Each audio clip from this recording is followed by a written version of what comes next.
오늘 말씀은 빌립보서 2장 17절에서 22절의 말씀까지 보도록 하겠습니다.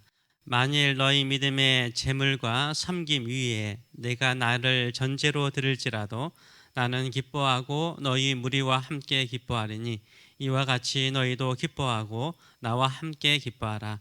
내가 디모데를 속히 너희에게 보내기를 주 안에서 바람은 너희의 사정을 알므로 안위를 받으려 함이니 이는 뜻을 같이하여 너의 사정을 진실히 생각할 자가 이밖에 내게 없음이라.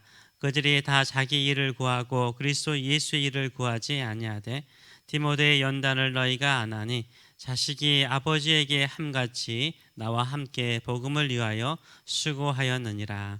아멘.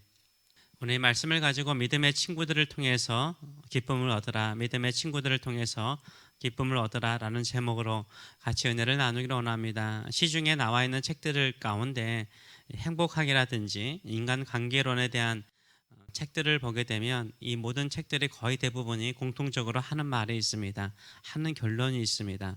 행복은 재물의 소유나 성공에 있지 않고 인간관계에 있다라고 말을 합니다. 친밀한 사람, 두세 사람만 있다면 행복 지수가 높다는 거죠. 결국 행복은 사람을 통해서 얻어지는 것입니다. 예수님께서도 이런 행복론을 지지하셨습니다. 누가복음 16장 9절의 말씀을 보게 되면 내가 너희에게 말하노니 불의의 재물로 친구를 사귀라.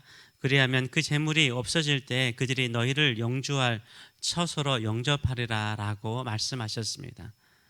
불의한 세속적인 재물, 돈을 가지고 무엇을 하냐면 쌓는 것이 아니라 친구를 만들라, 좋은 친구를 만들라는 거죠. 친구들을 이렇게 사귀어 놓으면 나중에 재물을 잃어버리거나 어떤 큰 위기를 만나게 되면 그들이 너를 도와줄 것이다 라고 이야기를 하고 있는 것입니다. 그래서 돈의 소유에 집착하지 말고 친구의 소중함을 더 알라라고 역사를 하셨습니다. 좋은 믿음의 친구나 동지가 있는 것이 우리를 행복하게 만들 때가 많습니다. 돈이 있다면, 돈이 풍부하게 있다면 좋은 친구들을 사귀는데 그 돈을, 그 물질을 사용하시기 바랍니다. 이런 측면에서 사도 바울은 행복한 사람이었습니다. 왜냐하면 사도 바울에게는 사역으로나 감정적으로 친밀한 사람들이 있었기 때문입니다. 오늘 본문에 사도 바울에게 기쁨을 주는 두 부류의 사람이 나와 있습니다. 사도 바울에게 행복을 주는 사람들입니다. 한 부류는 빌립보 성도들이었고 한 사람은 디모데입니다. 빌립보 성도들에게 사도 바울은 행복한 마음을 전합니다. 이 행복한 마음을 표현하는 것이 바로 기쁨인 거죠. 기쁨이 넘치는 사람은 행복한 사람이에요. 행복한 사람은 기쁨으로 표현되어지게 됩니다. 17절과 18절의 말씀을 보게 되면 만일 너희 믿음의 재물과 섬김 위에 내가 나를 전제로 드릴지라도 나는 기뻐하고 너희 무리와 함께 기뻐하리니 이와 같이 너희도 기뻐하고 나와 함께 기뻐하라 라고 말하고 있습니다. 기쁨을 네 번이나 표현하고 있습니다. 한마디로 말해서 우리는 행복한 사람들이다. 우리는 기쁨이 넘치는 사람들이다. 우리 함께 기뻐하자. 이렇게 지금 표현하고 있는 것입니다. 왜 이렇게 서로에게 기쁨을 주는 사람입니까? 왜 이렇게 서로에게 기쁨을 주는 사람들입니까? 서로 함께 희생하고 서로 함께 헌신하는 사이이기 때문인 거예요. 사도 바울은 빌립보 성도들의 헌신을요, 너희 믿음의 재물과 섬김으로 표현하고 있습니다. 재물은 sacrifice, 희생을 말하는 것입니다. 섬김은 서비스를 말하는 것입니다. 빌립보 성도들은 믿음으로 희생하는 사람들이었어요. 믿음으로 섬기는 사람들이었습니다. 주님을 위해서, 예수님을 위해서 자신을 희생하였고 사도 바울을 위해서 자신들을 희생하였습니다. 믿음으로 예수님을 섬기는 사람들이었고 믿음으로 사도 바울과 함께 동역하는 사람들이었습니다. 사도 바울은 빌립보 성도들의 믿음의 재물과 섬김 위에 자기 자신을 전제로 함께하고 싶다라고 말하고 있어요. 그 전제라는 것은 구약에서 재물 위에 붓는 드링킹 오퍼링을 말합니다. 이 드링킹 오퍼링은 단독으로 드리는 게 아니에요. 재물이 있으면 거기에 붓는 것입니다. 독주라든가 포도주를 거기에 부어서 전제로 드렸습니다. 사도 바울은 빌립보 성도들의 그 희생과 그 섬김 위에 자기 자신도 제물로서 함께 드리고 싶다라고 표현하고 있는 거예요. 이것이 자신의 기쁨이요 너희의 기쁨이라고 말하고 있습니다. 우리 함께 이 복음을 위해서, 주의 복음을 위해서 같이 살자라고 격려하며 그것을 기쁨으로 여긴다라고 말하고 있습니다. 함께 복음을 위해서 희생하고 섬기는 것이요, 친밀한 사람들, 믿음의 동지가 되는 것입니다. 언제 주로 사람들이 친해집니까? 사람들마다 다양할 수 있습니다. 그러나 주로 고생을 같이 하면 빨리 친해집니다. 같은 마음, 같은 목적을 가지고 함께 고생할 때 좋은 친구를 사귈 때가 있습니다. 수련을 같이 갔습니다. 그런데 장소가 좀 불편해요. 음식도 직접 해 먹어야 합니다. 심지어 텐트에서 잠을 자야 되는 거예요. 또 그 수련의 기간에 또 비가 밤마다 오는 것입니다.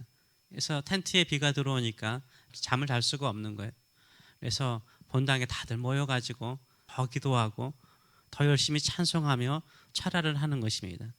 그렇게 함께 불편한 환경 속에서 같이 은혜를 사모하고 믿음으로 같이 기도했던 사람들이요, 결국 평생의 믿음의 친구가 될 때가 많습니다.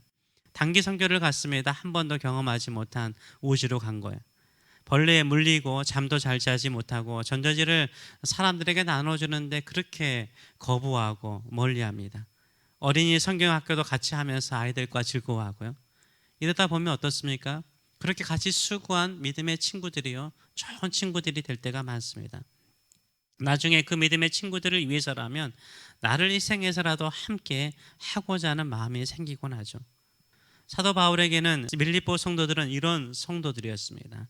빌립보 성도들의 헌신과 믿음의 수고를 생각하면 희생 제물인 전제로 자신을 드릴지라도 함께하고자 하는 마음이 있는, 항상 생각하면 기쁨을 주는 성도라고 표현하고 있습니다.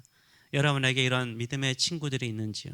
같은 마음, 같은 목적을 향하여서 같이 가는, 같이 수고하고 희생해도 기쁨이 되는 친구가 있는지요? 두 번째, 사도 바울의 기쁨을 주는 사람이 누굽니까? 디모데입니다. 사도 바울은 빌립보 교회의 사정을 알고자 디모데를 보내고자 합니다. 디모데를 보내는 두 가지 이유를 설명을 하는데요. 첫째는 빌립보 성도들을 진실로 생각하는 사람이라고 말하고 있습니다. 20절의 말씀을 보게 되면 이는 뜻을 같이하여 너희 사정을 진실히 생각할 사가 이밖에 내게 없음이라 라고 말하고 있어요. 지금 사도 바울이 감옥에 있는데 그 감옥에 곁에 있는 사람은 디모데였습니다. 이 사도 바울과 같은 마음으로 빌립보 교회 성도들을 생각하는 사람이 디모데였습니다. 사람들은 자기를 항상 먼저 생각하죠. 어려움이 있으면 자기를 먼저 생각해요. 그러나 디모데는요, 예수 그리스도의 일을 먼저 생각하는 사람이었어요. 교회를 먼저 생각하는 사람이었습니다. 사도 바울을 아버지처럼 생각하고 따르는 사람이었습니다. 그래서 두 번째로 디모데를 보낸 이유가 무엇입니까? 사도 바울과 함께 복음을 위해서 수고한 사람이기 때문입니다. 디모데가 사도 바울을 섬길 때는 자식이 아버지를 섬기듯 사도 바울을 지극정성으로 섬겼습니다. 21절과 22절의 말씀을 보게 되면 그들이 다 자기 일을 구하되 그리스도 예수의 일을 구하지 아니하되 디모데의 연단을 너희가 안 하니 자식이 아버지에게 함같이 나와 함께 복음을 위하여 수고하였느니라 라고 말하고 있어요. 함께 복음을 위해서 수고한 사람들이 우리의 기쁨이 되는 거죠. 우리의 행복이 되는 것입니다. 디모데는 사도 바울을 아버지처럼 섬기며 그와 함께 복음의 사역에 동참한 사람이었습니다. 자기 일을 먼저 구하기보다는 그리스도의 일을, 하나님의 나라의 일을 먼저 구하고 그것을 위해서 사는 사람이었습니다. 그러기에 사도 바울에게 큰 기쁨을 주고 행복을 주는 사람이었습니다. 사도 바울은 지금 로마 감옥에 있지만 기쁨이 있어요. 그 기쁨은 어디에 있습니까? 그 행복은 어디에서 오는 것입니까? 예수님을 위해서, 복음을 위해서 함께 희생하고 함께 섬기는 믿음의 동역자들, 믿음의 동지들, 믿음의 친구들이 있다는 것으로 인하여서 기뻐하고 감사하며 자기 자신을 더 희생하고자 하는 마음을 갖고 있습니다. 우리는 어디에서 기쁨과 행복을 찾습니까? 우리에게 이런 믿음의 친구들이, 믿음의 동지들이 있는지요? 진정으로 함께 복음을 위해서, 하나님의 나라를 위해서 같이 걸어갈 수 있는 믿음의 친구들이 있는지요? 지금이라도 우리 늦지 않았습니다. 지금이라도 이런 좋은 믿음의 친구들을 사귀고 그들과 함께 주의 복음을 위해서 나가시는 저와 여러분 되시길 축원합니다. 기도하겠습니다. 살아계신 하나님 아버지, 신앙은 홀로 걸어갈 수 있는 것도 아니요, 믿음의 친구들과 함께, 믿음의 동지들과 함께 걸어갈 때 더 큰 힘을 얻고 기쁨을 얻고 행복을 얻고 마음의 평안을 얻고 서로를 의지함을 통해서 하나님을 더욱 견고하게 신뢰하는 법을 배우는 것을 우리가 압니다. 교회가 왜 세워졌습니까?